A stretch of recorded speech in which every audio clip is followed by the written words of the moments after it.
Hello, this is wmpyr. For today's video, the subject is, will your technique work in a self-defense situation? I think it's a fair enough a concern here. The thing is, obviously, I'm not psychic, so I don't know what technique you're bringing to the table. However, I can tell you this. I feel like most people incorrectly misunderstand, and they think that going to like a martial arts class or a self-defense class and learning a couple of techniques is going to be the answer.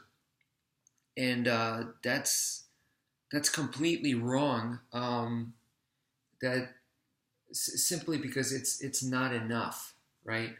um, let me give you an example of what I would teach, or what I actually teach, right? And the first thing is, I tell my students in a self-defense situation, you want to use a weapon, right? Because a weapon, is going to help you um, deal with someone that is bigger and stronger than you are.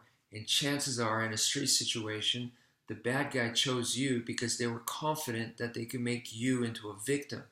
So they have, more than likely, the size and strength advantage right there. Plus, let's also think about things like they're probably more used to violence and inflicting violence. So, that's a big advantage there as well.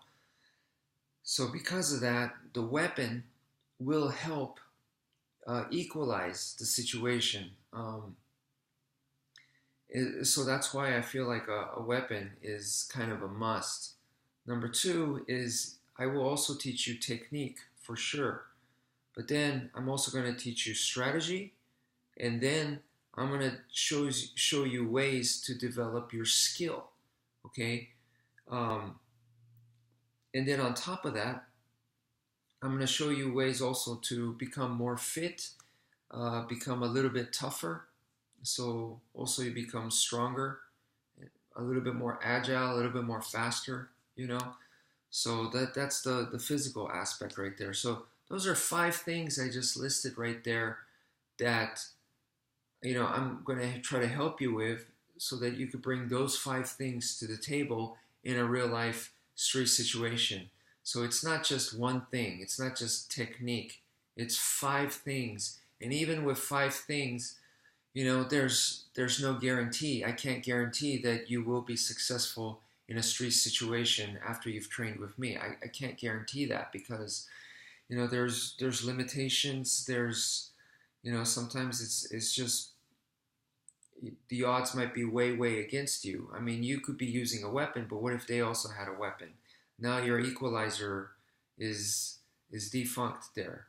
Um, and then I'm not even talking about things like if they brought in multiple attackers, like they have friends and stuff, or uh, you know they're able to choose the location, and they're controlling the when and the where. That's huge.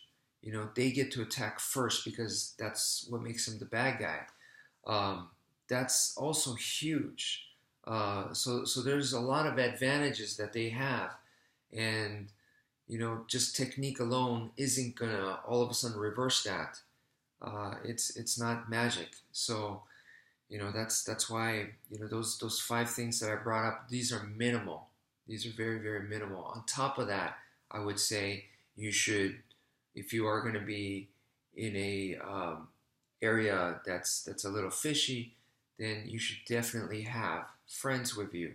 Or if you're going to be walking, uh, later in the night or something like that, then once again, you should have friends with you. You guys somebody should have a cell phone ready to call if anything happens, and they should have, uh, you know, escape plans.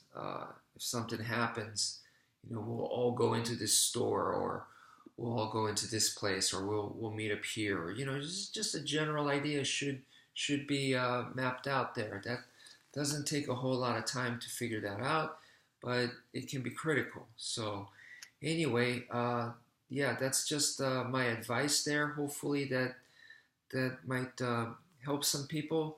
Thank you for listening, and take care, folks.